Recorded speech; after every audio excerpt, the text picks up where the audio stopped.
سبق نمبر 103 سورۃ الاحقاف کا آخری رکوع آج ہم انشاءاللہ پڑھیں گے۔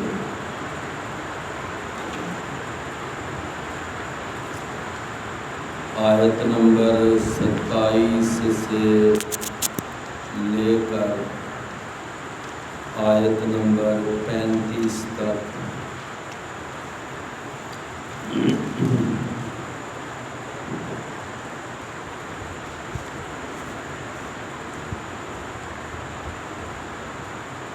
اعوذ باللہ السمیع العلیم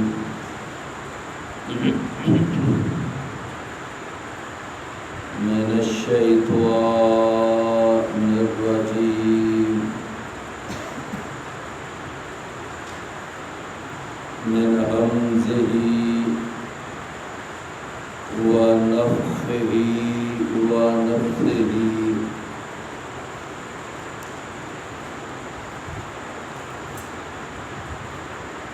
وَلَقَدْ أَهْلَكْنَا مَا حَوْلَكُمْ مِنَ الْقُرَىٰ وَصَرَّفْنَا الْآيَاتِ لَعَلَّهُمْ يَرْجِعُونَ۔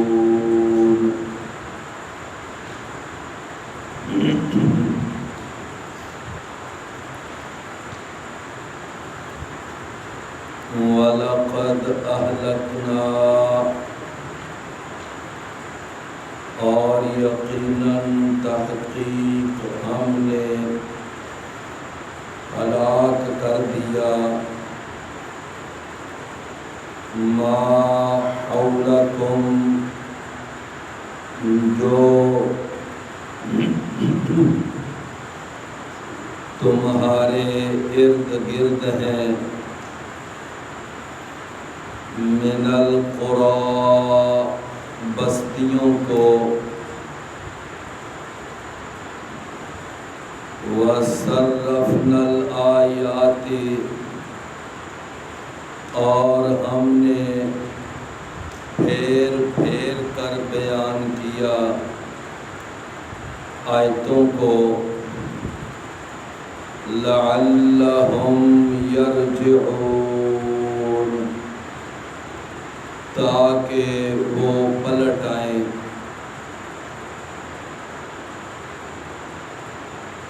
اللہ تعالیٰ نے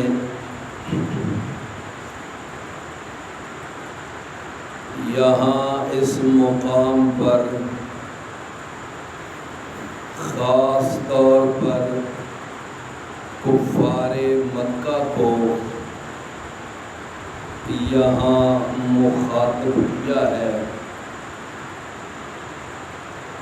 کہ اے کفار مکہ، ہم نے تمہارے ارد گرد کی جو بستیاں ہیں ہم نے ان کو ہلاک کر دیا۔ ایک انسان دوسرے انسان سے نصیحت پکڑتا ہے اور خوش بخت وہ ہوتا ہے کہ جو کسی دوسرے کے انجام کو دیکھ کر اپنی اصلاح کر لے۔ اللہ تعالیٰ نے فرمایا کہ تم نے دیکھا نہیں ہے تمہارے دائیں بائیں تمہارے ارد گرد آس پاس کتنی ہی بستیاں، ہم نے ان بستیوں کو تباہ کیا ان کے جرائم کی وجہ سے، ان کی نافرمانیوں کی وجہ سے، ان کی بغاوتوں اور سرکشیوں کی وجہ سے۔ تو اب تمہیں تو یہ چاہیے تھا کہ تم ان کی بربادیوں کو دیکھ کر اور ان کے انجام کو دیکھ کر تم نصیحت پکڑتے، لیکن یہ ہے کہ تم نے کوئی ذرا بھی نصیحت نہیں پکڑی۔ تمہاری وہی روش ہے، وہی تمہارا جھٹلانے کا، سرکشی کا انداز ہے۔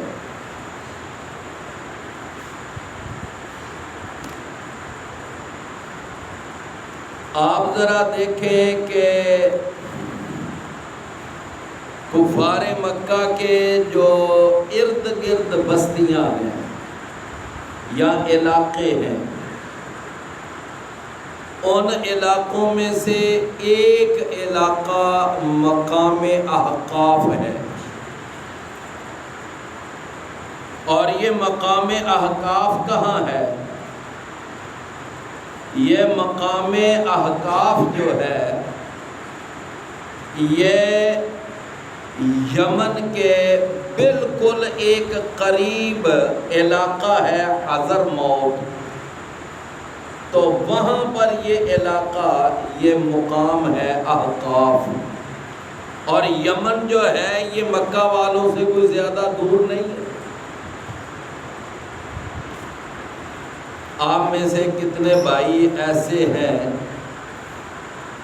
کہ جو بیت اللہ جاتے ہیں حج اور عمرہ کے لیے، تو وہاں پتہ ہے نا ایک بیت اللہ کا کونا ہے جسے رکن یمانی کہتے ہیں، رکن یمانی۔ یہ رکن یمانی جو ہے یہ اس کا نام اسی وجہ سے ہے کہ اس سائیڈ پر یمن آتا ہے، یعنی یہ جو بیت اللہ کا کونا ہے اس کو رکن حجر اسود کہتے ہیں، یہ جو مشرق کی سائیڈ ہے۔ آگے بالکل ساتھ ہی پہ دروازہ ہے بیت اللہ کا، اور اس کے بعد آگے یہ جو کونا ہے اس کو رکن عراقی کہا جاتا ہے، یہ والا کونا، کیونکہ اس سائیڈ پر عراق ہے۔ اور یہ جو کونا ہے اس کو رکن شامی کہا جاتا ہے، کیونکہ ادھر شام ہے۔ اور یہ جو کونا ہے جس کو رکن یمانی کہا جاتا ہے اس طرف یمن ہے۔ تو یمن کے قریب حضرموت کا علاقہ، وہاں پر یہ احقاف، اور احقاف کے مقام پر قوم عاد جو ہے وہ تباہ ہوئی تھی، اور وہ ہلاک ہوئی قوم عاد، جن کا واقعہ ہم پچھلے سبق میں پڑھ چکے ہیں۔ پچھلا سبق قوم عاد کے بارے میں تھا نا۔ اس کے بعد پھر آگے آ جائیے، ایک علاقہ ہے یعنی مقام حجر، اور یہ جو حجر کا مقام ہے یہ ادھر شام کی طرف وہ آتا ہے، اور یہ یعنی شام اور مکہ والوں کے درمیان یہ ایک جگہ مقام حجر ہے جہاں پر قوم سمود تباہ ہوئی تھی۔ تو یہ بھی مکہ والوں کے آس پاس ہی علاقہ بنتا ہے۔ اسی طرح یمن کی سائیڈ پر ایک اور قوم جس کو قوم سبا کہا جاتا ہے، اور یہ ملک سبا یہ بھی یمن کے اندر تھا، یمن کا ایک علاقہ، تو اس کو سبا، جہاں پر وہ ملکہ سبا تھی تو اس قوم کو بھی اللہ تعالیٰ نے تباہ کیا، اور ان کی ساری تباہی کا واقعہ یہ سورہ سبا کے اندر موجود ہے، اللہ نے وہاں ڈیٹیل سے بیان کی۔ مکہ والوں کے قریب ایک مقام احقاف پر قوم عاد کی تباہی، اور مقام حجر پر قوم سمود کی تباہی، اور ملک سبا کے اندر قوم سبا کی تباہی، اور اس کے بعد پھر ایک علاقہ ہے مدین کا۔ یہ مدین کا جو علاقہ ہے یہ غزہ اور مکہ کے درمیان واقع ہے، تو مدین کے اندر قوم مدین تباہ ہوئی تھی۔ اور پھر اس کے علاوہ ایک قوم لوط، یعنی یہ فلسطین کے قریب جگہ، یہ قوم لوط کی جو بستیاں جن کو الٹا دیا گیا تھا، والمؤتفقات بالخاطئہ، تو اللہ تعالیٰ نے فرمایا کہ مکے والوں کو چاہیے تھا کہ یہ ذرا اپنے جو آس پاس کی بستیاں جو تباہ ہوئیں برباد ہوئیں اپنی کرتوتوں کی وجہ سے، اپنی خباثتوں کی وجہ سے، تو ان کے انجام کو دیکھ کر انہیں نصیحت پکڑنی چاہیے تھی۔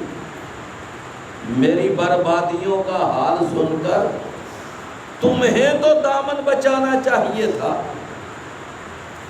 یعنی آپ نے جب دیکھا کہ یہ اتنی قومیں تباہ ہوئی برباد ہوئی تو تم اپنی اصلاح کرتے۔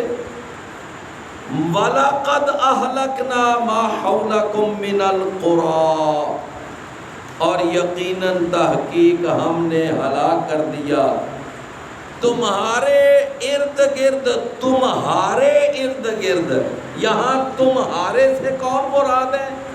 مکہ والے۔ فرمایا اے مکہ والو تمہارے ارد گرد ہم نے کتنی ہی بستیوں کو ہم نے تباہ کر دی، مقام احقاف کے لوگوں کو، مقام حجر کے لوگوں کو، قوم لوط کو، قوم سبا کو، قوم مدین کو، یعنی یہ قومیں جو ہیں یہ، اور اسی طرح فرعون، ان کی تباہی، یہ مصر کے اندر وہ بھی قریب ہے۔ تو فرمایا کہ یہ قریب قریب کے سارے علاقے ہیں۔ فرمایا وَصَرَّفْنَا الْآيَاتِ، اور ہم نے پھیر پھیر کر بیان کیا آیتوں کو، اللہ اکبر، ہم نے پھیر پھیر کر بیان کیا آیتوں کو۔ صرفنا، صرفنا اس کا معنی کیا ہے؟ پھیر پھیر کر بیان کرنا۔ کئی بھائیوں کو شاید یاد ہو، مدارس میں ایک کتاب پڑھائی جاتی ہے اور اس کتاب کا نام ہے ابواب الصرف۔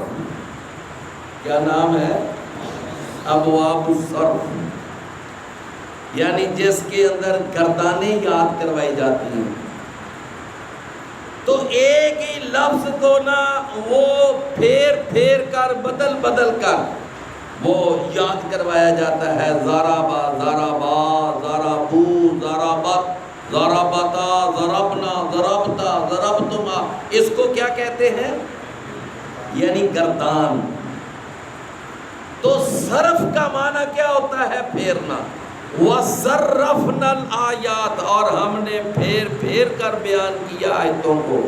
کسی جگہ پر ہم نے بشارت بیان کی، کسی جگہ پر ہم نے یعنی ڈراوے والی آیتیں، کہیں جنت کا ذکر، کہیں جہنم کا ذکر، کہیں پرانی قوموں کے واقعات، کہیں کوئی انداز، کہیں کوئی انداز، کہیں کوئی اسلوب کہ شاید کہ اتر جائے تیرے دل میں میری بات، شاید کہ اتر جائے تیرے دل میں میری بات۔ فرمایا لعلہم یرجعون، تاکہ وہ پلٹ آئیں۔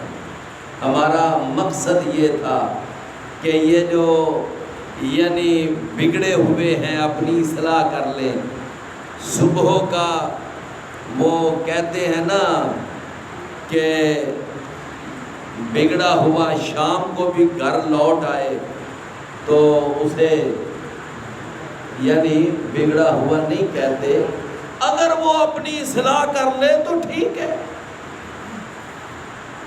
اللہ تعالیٰ نے یہ بات بیان فرما کے آگے فرمایا کہ یہ مکے والے جو ہیں یہ ان پہلی قوموں کی ہی روش پر چل رہے ہیں، یعنی وہ قوم عاد والا، ان کا بھی انداز زندگی وہی ہے، ان کا بھی طرز زندگی وہی ہے۔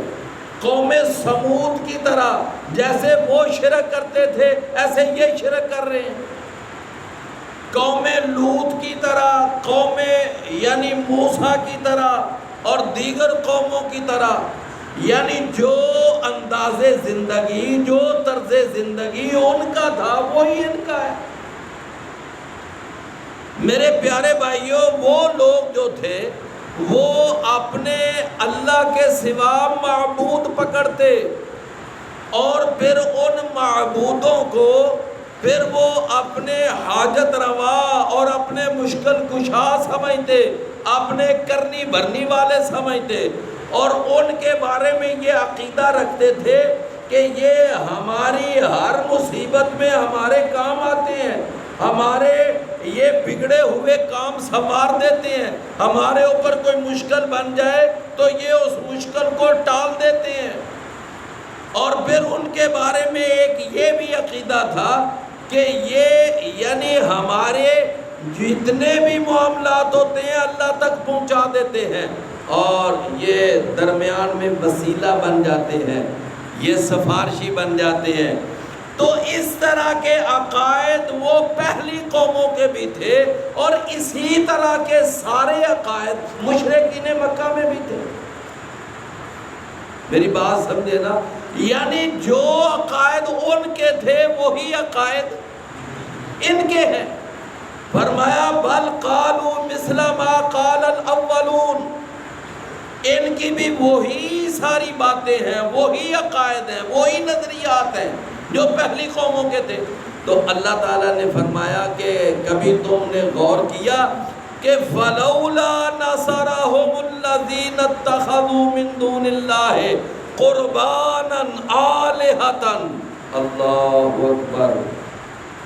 فرمایا کہ جب پھر ان پہلی قوموں پر ہمارے عذاب آئے، جب ان پر ہماری پکڑ آئی، جب وہ ہماری گرفت میں آئے، تو اس وقت وہ اپنے جن معبودوں کے بارے میں یہ عقیدہ رکھتے تھے کہ ہمارے اوپر کوئی مشکل آئے گی تو یہ ہماری مشکل کو ٹال دیں گے، ہمارے اوپر آنے والی پریشانی کا یہ مداوع کریں گے اور یہ ہماری یعنی مصیبت کو ہٹا دیں گے۔ ان کے بارے میں یہ ان کا عقیدہ بنا ہوا تھا اور یہ ہمارے اللہ کے ہاں سفارشی ہے۔ ما نعبدهم الا لیقربونا الی اللہ زلفا۔ یہ سورہ الزمر کی آیت ہے، سورہ الزمر، اور آیت نمبر ہے 6۔ فرمایا کہ جب ان سے پوچھا جاتا نا کہ تم ان کی عبادت کیوں کرتے ہو، کیوں ان کو سجدہ کرتے ہو، کیوں ان کے آ کر پاس مجاور بن کر بیٹھتے ہو، کیوں ان کے آ کر طواف کرتے ہو، کیوں یہاں پر آ کر ان کے نام کی نظر و نیاز دیتے ہو، چڑھاوے چڑھاتے ہو، سبیلے لگاتے ہو اور ان کے نام پہ جانور ذبح کرتے ہو، تو تم ان آستانوں پر یہ عبادت کے انداز کیوں اختیار کرتے ہو؟ تو ان کا کیا جواب ہوتا تھا؟ کہتے کہ ما نعبدهم الا لیقربونا الی اللہ زلفا، کہ ہم ان کو اصل معبود نہیں سمجھتے، اصل معبود ہمارا اللہ ہی ہے، بس ان کو ہم یہ سمجھتے ہیں کہ یہ ہمیں اللہ کے قریب کر دیتے ہیں۔ کیا کر دیتے ہیں؟ اللہ کے قریب کر دیتے ہیں۔ میرے بھائیوں سمجھے نا، یہ صرف نہ ہمیں اللہ کے قریب کر دیتے ہیں اللہ ہماری سنتا نہیں، اور یہ درمیان میں ایکسچینج کا کام دیتے ہیں، اور یہ درمیان میں وسیلہ بن جاتے ہیں، اور پھر ان کے واسطے سے اور ان کے طفیل سے اور ان کے صدقے پھر اللہ تعالی ہماری ساری مشکلیں حل کر دیتا ہے۔ یہ درمیان میں کیا بن جاتے ہیں؟ وسیلہ۔ کہتے تھے اصل ہم اپنا معبود اس اللہ کو ہی سمجھتے ہیں۔ قرآن مجید میں اللہ تعالیٰ نے ایک جگہ پر فرمایا کہ ان کا اپنے معبودوں کے بارے میں یہ بھی عقیدہ تھا، کہتے تھے ہؤلاء شفعاؤنا عند اللہ، سورہ یونس 31 نمبر آیت، کہ یہ ہمارے اللہ کے ہاں سفارشی ہیں، یہ ہمارے اصل معبود نہیں ہے، ہمارے اصل معبود نہیں ہے، اصل معبود وہی ہے، یہ صرف درمیان میں سفارش کرنے والے ہیں۔ اللہ وہ چونکہ ہماری سنتا نہیں، یہ پھر درمیان میں ان کو ڈالتے ہیں، ان کی وجہ سے پھر ہماری سنوائی ہو جاتی ہے۔ اللہ تعالیٰ نے فرمایا کہ یہ عقیدہ ان پہلے کافروں کا بھی تھا، اور مشرکین مکہ کا بھی یہی عقیدہ، بالکل ایک جیسا عقیدہ۔ وہ بھی کہتے تھے کہ یہ جو بزرگ ہیں، یہ اولیاء ہیں، یہ جو ہستیاں ہیں، یہ جو لوگ ہیں جن کے نام کی نظر و نیاز دیتے ہیں، تو فرمایا وہ کہتے تھے کہ یہ کون ہے؟ یہ ہمیں اللہ کے قریب کرنے والے ہیں، یہ ہماری اللہ کے ہاں سفارش کرنے والے ہیں۔ کیوں بھی میری بات سمجھ رہے ہیں نا؟ تو اب ذرا اللہ تعالیٰ کا فرمان سنیں توجہ سے۔ اللہ تعالیٰ نے فرمایا کہ فَلَوْلَا نَصَرَهُمُ الَّذِينَ اتَّخَذُوا مِن دُونِ اللَّهِ قُرْبَانًا آلِهَةً، کہ پھر ذرا بتاؤ نا کہ جب ان پر عذاب آئے تھے، جب ان پر ہماری پکڑ آئی تھی، جب وہ ہماری گرفت میں آئے تھے، تو اس وقت پھر وہ ان کے دستگیر کہاں گئے، وہ ان کے داتا کہاں گئے، وہ ان کے گنج بخش کہاں گئے، وہ ان کے حاجت روا مشکل کشا کہاں گئے، ان حاجت رواؤں نے، مشکل کشاؤں نے، ان کے کرنی بھرنی والوں نے پھر اس موقع پر ان کی مدد کیوں نہیں کی؟ تو کتنی زبردست آیت ہے۔ توحید، اللہ اکبر، توحید کا عقیدہ سمجھانے کے لیے یہ آیت کمال کی آیت ہے، کمال کی آیت۔ فَلَوْلَا نَصَرَهُمُ الَّذِينَ اتَّخَذُوا مِن دُونِ اللَّهِ آلِهَةً قُرْبَانًا، فرمایا کہ پھر اس وقت نہ بتاؤ نا کہ جن کو یہ اللہ کا قرب حاصل کرنے کے لیے معبود سمجھتے تھے، قرباناً اللہ کا قرب حاصل کرنے کے لیے یہ کہتے تھے کہ یہ ہمیں اللہ کے قریب کر دیتے ہیں، فرمایا اس وقت پھر ان کے یہ داتا کہاں گئے تھے، یہ گنج بخش کہاں گئے تھے، یہ دستگیر، یہ غریب نواز، یہ کہاں پہنچے ہوئے تھے، کہاں گم ہو گئے تھے؟ جب ہماری پکڑ آئی تھی، ہمارا عذاب آیا تھا، تو اس وقت ان کے حاجت رواؤں نے، ان کے مشکل کشاؤں نے ان کی مدد کیوں نہیں کی؟ میری بات آپ سمجھ رہے ہیں نا؟ تو میرے پیارے بھائیوں، آپ ذرا غور فرمائیں کہ اگر اسی طرح کا ایک سوال ہم کر دیں، یہ قرآن کی زبان ہے نا، یہ قرآن کی آیت ہے، فَلَوْلَا نَصَرَهُمُ الَّذِينَ اتَّخَذُوا مِن دُونِ اللَّهِ قُرْبَانًا، یہ قرآن کی آیت ہے نا، کہ اللہ کہتا ہے کہ جب ان پر مشکل وقت آیا، ان پر مشکل گھڑی آئی، تو پھر ان کے معبود کہاں تھے، ان کے حاجت روا مشکل کشا کہاں تھے، انہوں نے کیوں نہیں مدد کی؟ تو پھر اگر ایک سوال ہم کر دیں کہ تم کہتے ہو کہ مولا علی مشکل کشا ہے، کہتے ہیں کہ نہیں کہتے؟ میں اپنے پاس سے تو بات نہیں کر رہا بھئی، اگر تمہارا عقیدہ یہ ہے کہ مولا علی مشکل کشا ہے اور وہ بڑے اختیارات کا مالک تھا، وہ بڑی قوت رکھتا تھا، بڑا اختیار تھا مولا علی کے پاس. تو پھر ہم کہتے ہیں کہ پھر غصہ نہ کرنا کہ جب سیدنا علی رضی اللہ عنہ خود وہ مسجد میں جا رہے ہیں، فجر کا وقت ہے، داخل ہونے لگے ہیں، ان کا قاتل وہ خنجر لے کر دروازے کے پیچھے کھڑا ہے اور زہر لگا کر لایا ہے اس خنجر کو، اندھیرے کا فائدہ اٹھا کر دروازے کے پیچھے کھڑا ہے. 20 رمضان ہے. جب علی رضی اللہ عنہ کوفہ کی جامع مسجد میں فجر کی نماز پڑھانے کے لیے جا رہے ہیں تو وہ جو یعنی کہ خارجی تھا، خارجی عبد الرحمن بن ملجم، وہ ظالم فوراً سامنے آیا، سیدنا علی کے پیٹ میں اس نے خنجر گھونپ دیا. بتاؤ سیدنا علی اپنی مشکل کشائی آپ کیوں نہیں کر سکے؟ اپنے آپ کو اس قاتل کے قاتلانہ حملے سے کیوں نہیں بچا سکے؟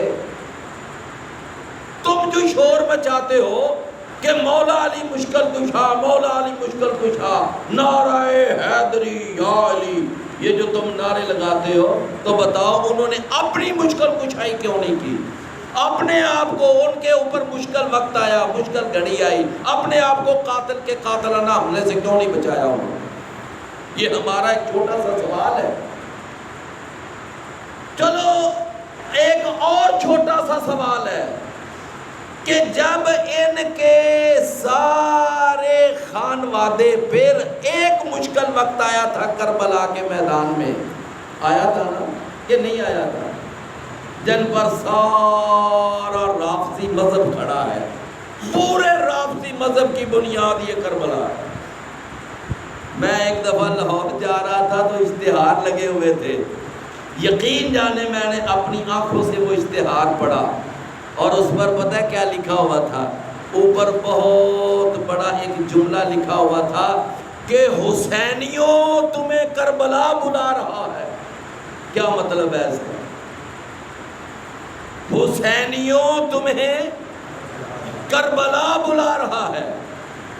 اور اس میں کوئی شک نہیں ہے کہ رافضی مذہب کی سب سے بڑی بنیاد وہ کربلا ہے. کربلا ہی بنیاد ہے سارے مذہب. اللہ اکبر. تو میں عرض یہ کر رہا تھا کہ کربلا کے میدان میں جب خیموں کو آگ لگی نا آگ، اور پھر اس خیمے کے اندر بلوائی آئے اور انہوں نے حملہ کیا اور پھر سیدنا حسین کو قتل کیا اور ان کے بیٹے ابو بکر کو قتل کیا، ان کے بیٹے عمر کو قتل کیا، ان کے بیٹے عثمان کو قتل کیا، ان کے بیٹے علی اکبر علی اصغر کو قتل کیا، اور پھر یہ پہلے 3 بیٹوں کا نام نہیں لیتے، صرف علی اکبر علی اصغر ان کا نام لیتے. حالانکہ حسین رضی اللہ عنہ کے ایک بیٹے کا نام ابو بکر تھا، ایک بیٹے کا نام عمر تھا، ایک بیٹے کا نام عثمان تھا. کیوں نام نہیں لیتے؟ کیا وجہ ہے؟ میرے پیارے بھائیوں، جب سیدنا حسین رضی اللہ عنہ پر یہ مشکل وقت آیا تھا، یہ مشکل گھڑی آئی تھی، تو اس وقت سیدنا علی وہاں مدد کے لیے کیوں نہیں پہنچے تھے؟ انہوں نے ان کی مشکل کشائی کیوں نہیں کی تھی؟ یہ ہم قرآن کی اس آیت کی بنیاد پر یہ سوال کر رہے ہیں. یہ قرآن کی یہ آیت ہمیں یہ سوال کرنے پہ مجبور کر رہی ہے.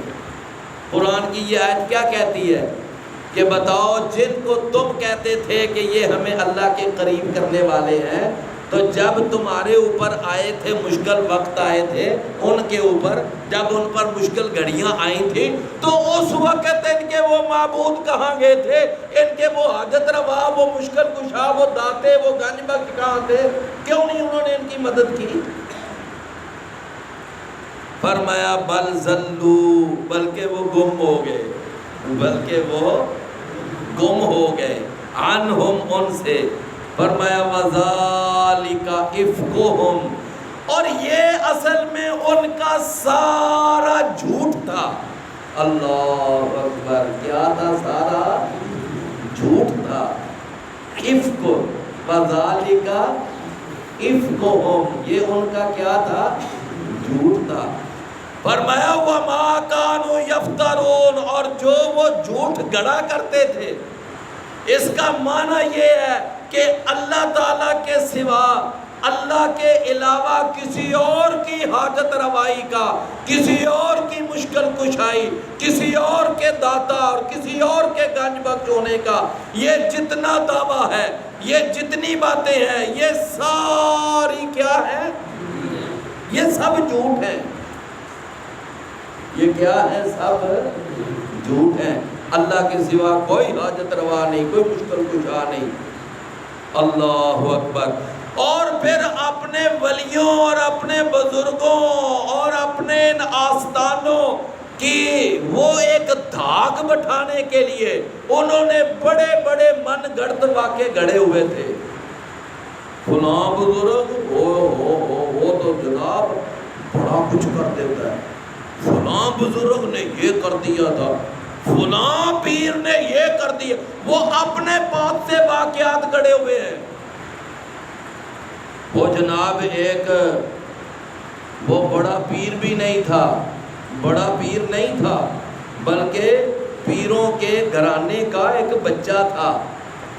پیروں کے گھرانے کا کیا تھا؟ ایک بچہ تھا۔ تو اس نے دیکھا کہ میری روٹی صحیح طرح نہیں پکی ہوئی، تو اس بچے نے آسمان سورج کو قریب کیا، ادھر آ، قریب آ، یہ روٹی پکا۔ تو سورج قریب آیا، سورج نے روٹی پکا دی۔ کیسے واقعات ہوئے؟ اللہ اکبر۔ وہ جناب ایک بزرگ تھا، وہ یعنی اس کو چیلنج کیا ایک مد مقابل نے، تو وہ جو ہمارے بزرگ تھے انہوں نے ہاتھ میں جوتا پکڑا اور وہ اس مد مقابل کے پیچھے دوڑے اور انہوں نے فضا میں اس کو جوتے مارنے شروع کر دی۔ بڑے جوتے مارے، بڑے جوتے مارے۔ کیا وہ پیر تھا کہ کوئی پرندہ تھا؟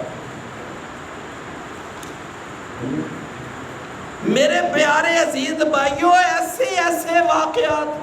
اور پھر وہ جناب غوث العظم، اللہ، 12 سال تک وہ جناب ایک اپنی مریدنی پر ناراض ہو گئے، اور اس نے چونکہ 11ویں نہیں پکائی تھی تو وہ ناراض ہو گئے۔ 12 سال تک اس کے بیٹے کی برات کو ڈبو دیا۔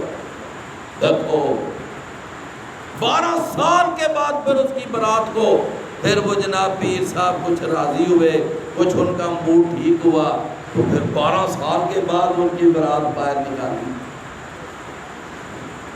اللہ، یہ کیا ہے؟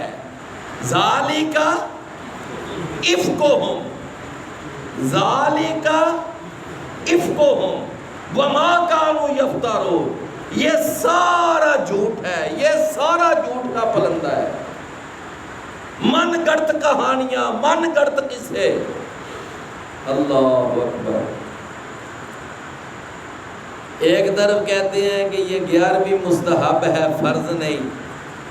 او بھائیو، اگر مستحب ہے تو مستحب پر عمل کرنے کی وجہ سے تو کوئی پکڑ آتی نہیں۔ تو پیر صاحب نے کیوں 12 سال اس کی برات ڈبو دی تھی، جب یہ مستحب جو ہے، فرض تو ہے نہیں۔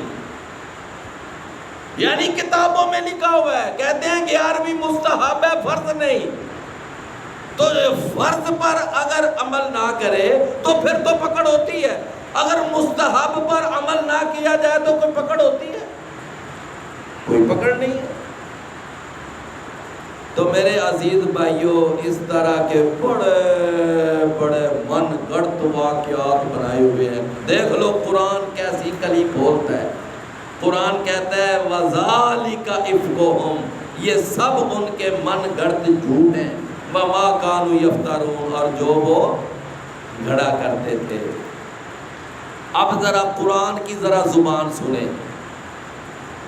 قرآن مجید سورہ یونس اور 107 نمبر آیت، اگر آپ کو یعنی مکمل تسلی چاہیے تو گھر میں جا کر قرآن کھول کے دیکھ لینا۔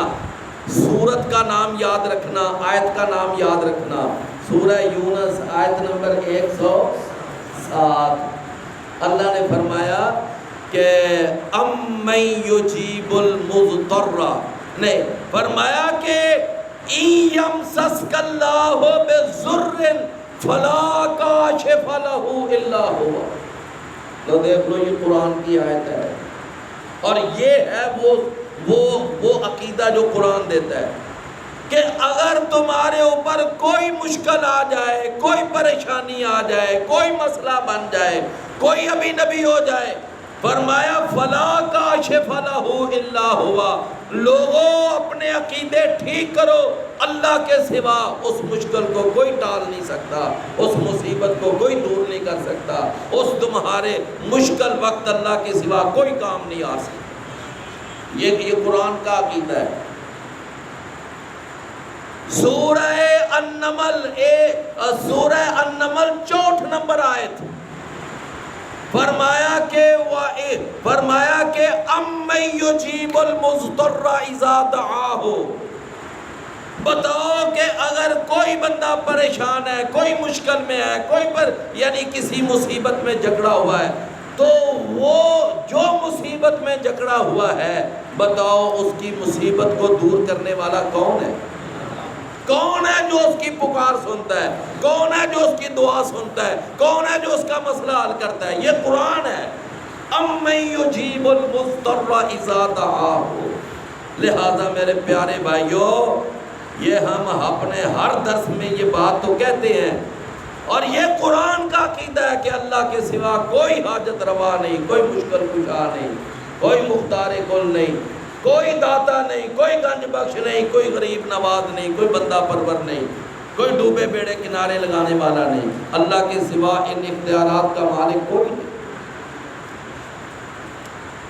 فرمایا وَإِذْ صَرَفْنَا إِلَيْكَ نَفَرًا مِّنَ الْجِنِّ، اور جب ہم پھیر کر لائے، صرفنا، یہ وہی صرف سے ہے نا، جب ہم پھیر کر لائے۔ ابھی آپ نے سنا نا وہ رکن یمانی، سنا ہے نا ابھی تھوڑی دیر پہلے، تو رکن یمانی کی طرف کون سا ملک ہے؟ یمن۔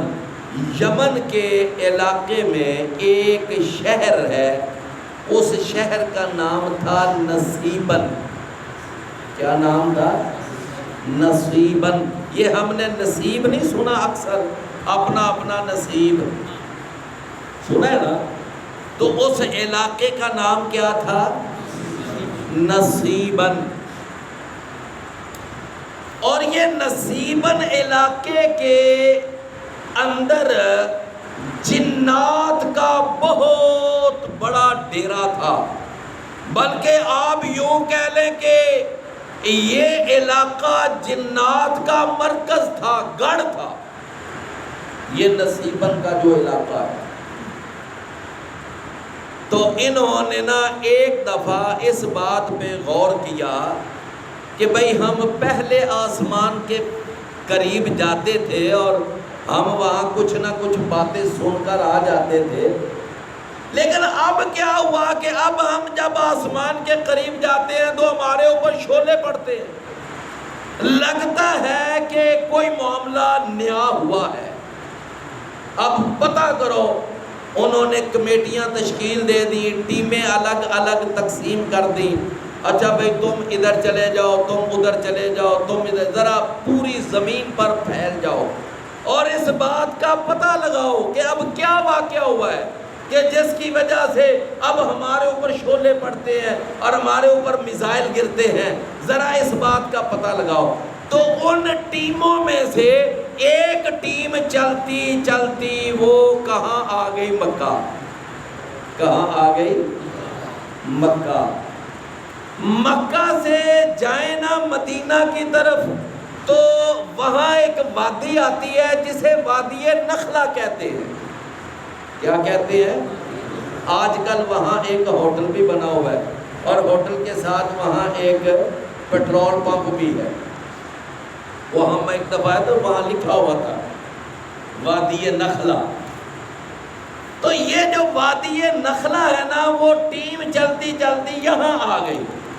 تو میرے اور آپ کے پیارے پیغمبر، پیر و مرشد، ہادی و رہنما، پیشوا، مقتدا، وہاں پر یعنی آپ بھی پہنچے ہوئے تھے، صحابہ کچھ ساتھ تھے، فجر کا وقت تھا، فجر کی نماز پڑھا رہے تھے. کہاں پر؟ کہاں پر؟ وادی نخلا. تو اب ادھر سے اتفاق ایسا ہوا کہ وہ ٹیم جو نصیباً سے چلی اور وہ بھی ادھر پہنچ گئی. تو جب ادھر پہنچی نا تو اللہ کے رسول قرآن پڑھ رہے ہیں، نماز پڑھا رہے ہیں. اللہ اکبر. تو انہوں نے دیکھا، سنا کہ جماعت ہو رہی ہے. اب وہ تو دیکھ رہے تھے نا نبی صلی اللہ علیہ وسلم کو، صحابہ کو، لیکن صحابہ اور نبی صلی اللہ علیہ وسلم تو ان کو نہیں دیکھ رہے تھے. تو اللہ کے رسول نے قرآن پڑھا اور ان جنوں کی ٹیم نے قرآن سنا. سمجھے نا؟ اچھا، اب یہ ساری بیک گراؤنڈ سمجھ میں آ گئی نا. اب ذرا سنیں. وَإِذْ صَرَفْنَا إِلَيْكَ نَفَرًا، اور جب ہم پھیر کر لائے آپ کی طرف اے نبی کریم صلی اللہ علیہ وسلم، نفرًا، ایک ٹیم، ایک گروہ، من الجن، جنوں میں سے. فرمایا یستمعون القرآن، وہ بڑے غور سے سن رہے تھے قرآن کو. فلما حضروہ، بس جب وہ وہاں پر حاضر ہوئے، جب وہ وہاں پر موجود ہوئے، پہنچ گئے، تو ادھر قرآن پڑھا جا رہا ہے. تو وہ ان میں سے کوئی بات کر رہا تھا نا آپس میں، تو کچھ کہنے لگے ان سے تو چپ ہو جاؤ. کیا ہو جاؤ؟ چپ ہو جاؤ، باتیں نہ کرو آپس میں.